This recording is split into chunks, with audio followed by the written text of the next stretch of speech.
نزول فرمایا۔ اب اللہ کا قرآن علی کو مشکل کشا کہتا ہے، سنیوں نے خود سے نہیں نکالا، قرآن کہتا ہے۔ اور ایک دوسری بات پھر کریں گے، کہتے ہیں ٹھیک ہے ہم مانتے ہیں مولا علی مشکل کشا تھے، مددگار تھے، لیکن وہ زندگی میں تھے، وہ فوت ہونے کے بعد وہ مشکل کشا نہیں تھے، اب وہ مشکل کشا نہیں ہے۔ وہ کہتے ہیں جی بعد میں مولا علی مشکل کشا، فوت ہونے کے بعد جو مشکل کشا نہیں تھے، جو دنیا سے چلا گیا اس کو ہم مشکل کشا نہیں کہہ سکتے، وہ زندہ تھے تب مددگار تھے، ہم مانتے ہیں، بعد میں نہیں ہے۔ اچھا کیا بعد میں واقعی بندہ مشکل کشا نہیں رہتا؟ یہ میرے ہاتھ میں سیرہ حلبیہ، رسول کریم صلی اللہ علیہ وسلم کی سیرت مبارکہ پر لکھی جانے والی کتاب، یہ 3 جلدوں میں ہے، بیروت کی مطبوع ہے، دوسری جلد صفحہ نمبر 335 ہے، احد کا بیان ہو رہا ہے۔ اس کے اندر وعن ابن مسعود رضی اللہ عنہ، جناب عبداللہ ابن مسعود رضی اللہ عنہ مدینہ کے مفتی فرماتے ما رأینا رسول اللہ صلی اللہ علیہ وسلم باکیا، رسول کریم صلی اللہ علیہ وسلم جناب حمزہ کا جب وصال ہوا، آپ کی میت پہ حضور جتنا روئے اتنا زیادہ رسول کریم صلی اللہ علیہ وسلم کو کبھی ہم نے روتا نہیں دیکھا۔ اور آقا کریم علیہ السلام کی آنکھوں سے آنسو جاری تھے۔ حضور علیہ السلام اپنے چچا کی لاش پر تشریف لائے، آقا کریم علیہ السلام جب آئے تو رحمت کائنات صلی اللہ علیہ وسلم نے فرمایا یا عم رسول اللہ، حضرت امیر حمزہ کا وصال ہو چکا ہے، وہ دنیا سے جا چکے ہیں، شہید ہو چکے ہیں۔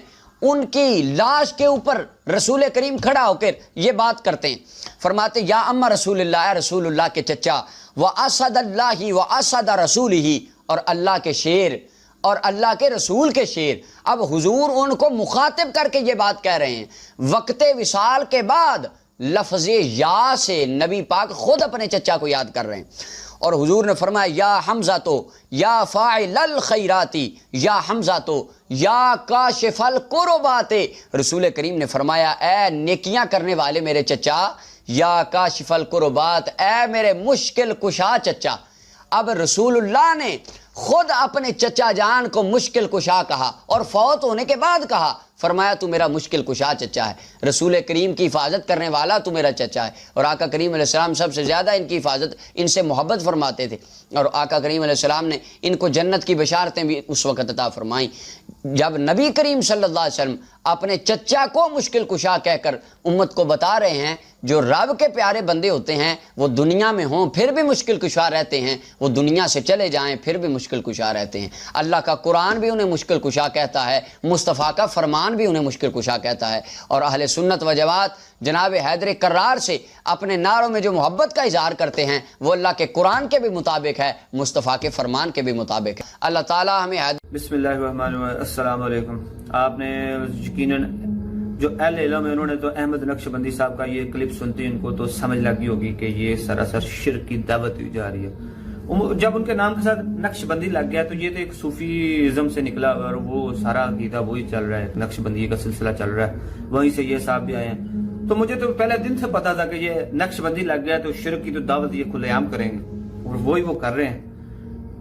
یہ موصوف بیان کر رہے ہیں کہ آپ صلی اللہ علیہ وسلم نے حضرت حمزہ کی وفات کے بعد ان کی میت کے اوپر جا کے بولا کہ آپ ہمارے مددگار ہیں۔ تو ٹھیک ہے، روایت انہوں نے بیان کی ہے، اور انہی سے روایت بھی انہوں نے اس جگہ سے بیان کی ہے جو ان کے کوئی بزرگوں نے لکھی ہوئی ہے شرح اس کی، چلو محدثین نے میں لکھ دی، لیکن اس سے آگے جو رزلٹ وہ نکال رہے ہیں وہ کیا ثابت کرنا چاہ رہے ہیں؟ کیا کہ آپ وفات اور مطلب کوئی ہستیاں وفات پا گئی ہیں نا تو آپ ان کو مدد کے لیے غائب میں پکار سکتے ہیں، اور وہ ہستیاں ایسے ہی سنیں گی جیسے اللہ حاضر و ناظر سن رہا ہے۔ اعوذ باللہ من ذالک، کیا قرآن میں سیدھا سیدھا آپ صلی اللہ علیہ وسلم کو نہیں فرمایا گیا کہ محمد صلی اللہ علیہ وسلم جو لوگ قبروں میں مدفون ہیں آپ ان کو نہیں سنا سکتے؟ تو ایسا کیسے ہو سکتا ہے کہ میرے نبی، میرے پیارے نبی، میرے محمد رسول اللہ صلی اللہ علیہ وسلم اس عقیدہ کے خلاف چلے جائیں؟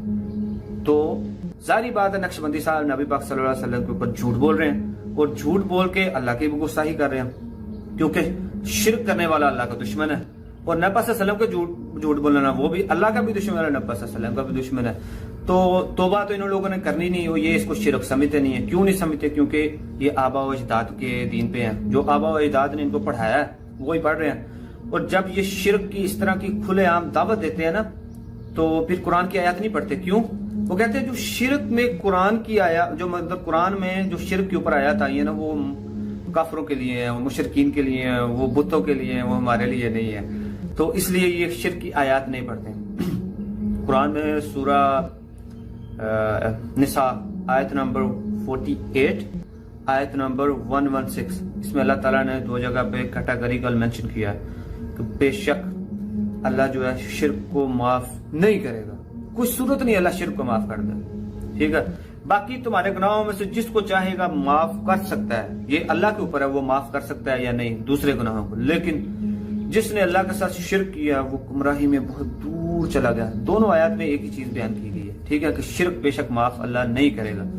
تو ان کے نزدیک یہ شرک نہیں ہے کہ کسی کو غائب میں مدد کے لیے پکارنا, کیونکہ وہ ان کا عقیدہ ہے. فرقہ سورہ انعام آیت 41, اے محمد صلی اللہ علیہ وسلم کہو کیا میں اللہ کو چھوڑ کر کسی اور کو اپنا سرپرست بنا لوں, اس خدا کو چھوڑ کر جو زمین و آسمان کا مالک ہے, جو روزی دیتا ہے روزی لیتا نہیں.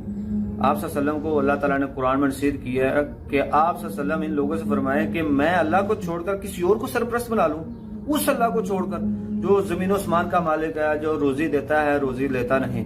آپ صلی اللہ علیہ وسلم کو کہا گیا ہے کہ فرمائیں مجھے تو حکم کیا گیا ہے کہ سب سے پہلے اللہ کے آگے سر خم تسلیم کرو اور مشرکوں میں شامل نہ ہوں. ایسے کیسے ہو سکتا ہے کہ آپ صلی اللہ علیہ وسلم کسی کو غائب میں کہتے ہو کہ یا حمزہ المدد یا ٹھیک ہے, حضرت علی اور حضرت حمزہ نے آپ صلی اللہ علیہ وسلم کی زندگی میں آپ کی مدد کی ہے. ٹھیک ہے, تو وہ مشکل کشا بھی تھے, چلو مان لیتے ہیں مشکل میں تھے لیکن جب تک زندہ تھے. ٹھیک ہے, اگر تو آپ کہتے ہیں کہ حضرت علی وفات کے بعد بھی آج بھی ایسی مدد کر رہے ہیں جیسے اللہ تعالیٰ سنتا ہے جانتا ہے اسی طرح, تو آپ حضرت علی علیہ السلام, مولا علی علیہ السلام کی وفات کے بعد ان کی اولاد کو کتنی بے دردی سے شہید کیا گیا, بہت ہی بے دردی سے. اور ان کے ساتھ حضرت امام حسین علیہ السلام کے ساتھ 71 یا 72 ان کے جانشین تھے. کسی ایک نے بھی پکارا ہو یار, کسی ایک نے بھی پکارا ہو کہ یا علی المدد, کسی ایک نے, ان کو چھوڑ دے کسی صحابی سے ثابت کر دیں کہ کسی نے اتنا ہی کہا ہو کہ یا رسول اللہ المدد. حضرت عمر رضی اللہ تعالیٰ عنہ کے دور میں قحط پڑ گیا, بہت سخت قحط پڑ گیا, تو لوگ گمان کرنے لگے تھے اگر یہ قحط نہ ہٹا یہ تو خلیفہ مسلمین جو ہے نا وہ ان قریب ہے کہ وفات پا جائیں گے. مطلب اتنے پریشان تھے حضرت عمر, اتنے پریشان تھے قحط کی وجہ سے.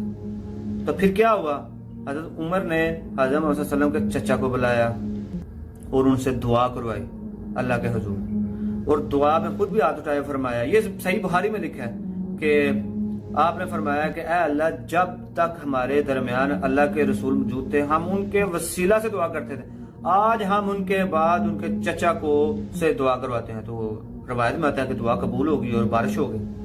یہ وہ حضرت عمر ہیں جنہوں نے نبی پاک صلی اللہ علیہ وسلم کے ہاتھ سے پانی کے چشمے بہتے دیکھے تھے, پانی کے چشمے, اور وہاں سے لوگوں نے, کتنے لوگوں نے, مطلب 1000 کا تقریباً مجمع تھا آلموسٹ, انہوں نے وضو بھی کیا, اپنے جو جانور ہیں ان کو پانی پلایا. یہ وہ حضرت عمر ہیں جنہوں نے یہ اپنی آنکھوں سے دیکھا ہوا تھا.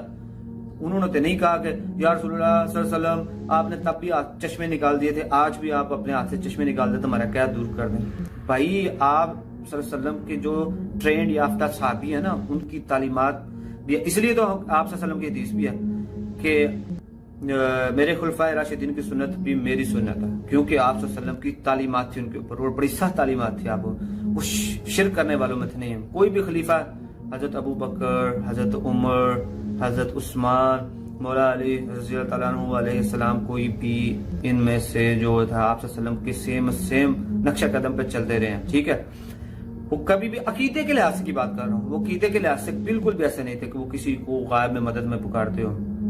تو اب میں بتا دیتا ہوں, قرآن میں بھی ہے کہ غائب میں مدد کون سنتا ہے اور کون اس کی جو مشکل دور کرتا ہے, یہ بھی قرآن میں ہے. سورہ نمل آیت 62, بھلا وہ کون ہے جو مشکل میں گھرے ہوئے انسان کی پکار سنتا ہے اور اس کی دعا کو قبول کرتا ہے اور پھر اس کی مشکل کو بھی دور کر دیتا ہے. وہ کون ہے؟ وہ اللہ ہے, کیونکہ اللہ ہی ہے جو آپ کی پکار سنتا ہے. قرآن میں کیٹیگوریکل مینشن ہے کہ وہ اس کی مصیبت کو بھی دور کر دیتا ہے, پکارنے والے کی پکار سنتا ہے, اس کی دعا قبول کرتا ہے.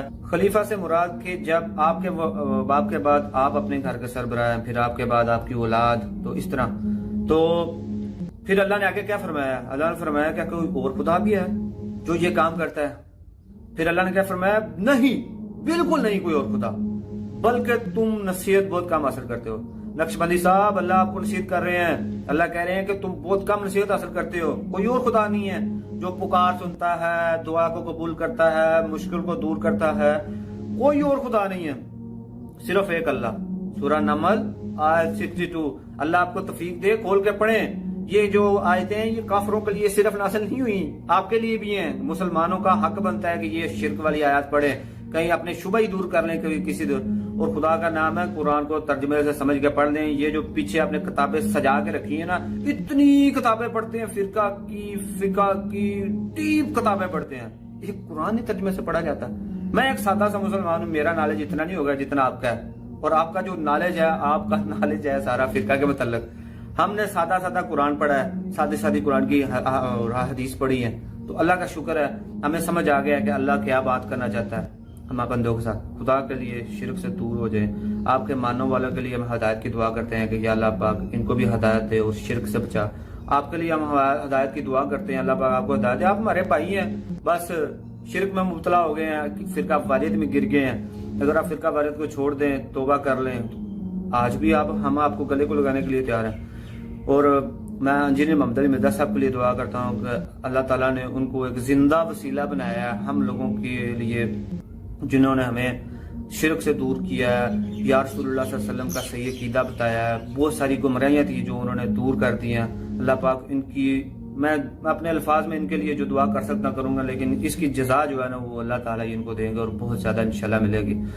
سبحان اللہ سبحان اللہ والحمد للہ